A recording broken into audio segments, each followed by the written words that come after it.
या क्रीडा नगरीला स्व अजितदादा पवार क्रीडा असे नाव देण्यात दादांच्या कार्याचा हा एक प्रकारे सन्मान आहे। स्व अजितदादांचा हाच वारसा आता समुद्रावरून अजितदादा पवार पुढे घेऊन जाण्यासाठी तत्पर आहे।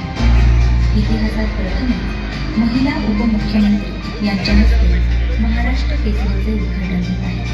अजितदादांच्या पावलावर पाऊल ठेवून मल्लांना पाठबळ देण्यासाठी सन्माननीय सुमित्रा बहिणी अजितदादा पवार या ठिकाणी आवर्जून उपस्थित आहेत। उपमुख्यमंत्री सुमित्रा बहिणी अजितदादा पवार यांचे या ठिकाणी समस्त ग्रामस्थ वाघोटी व पंचक्रोशीच्या तसेच उपस्थित सर्वांच्या वतीने स्वागत आणि खूप खूप धन्यवाद।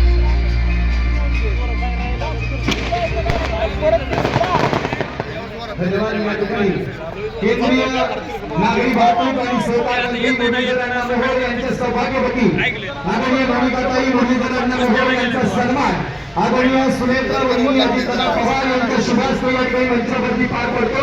मंडळी खरं पाहिलं तर महाराष्ट्र राज्य कुस्तीगीर संघाचे उपाध्यक्ष आणि खऱ्या अर्थानं केंद्रीय राज्यमंत्री आदरणीय मुरलीधरांना मोहोळ यांची अनुपस्थिती या ठिकाणी आपल्याला लाभलेली आहे। ते सध्या हॉस्पिटलमध्ये आहेत, त्यांना परमेश्वर कृपेने लवकर बरं व्हावं। त्यांची अनुपस्थिती या ठिकाणी नक्कीच स्वरूपामध्ये आपल्याला भासत आहे।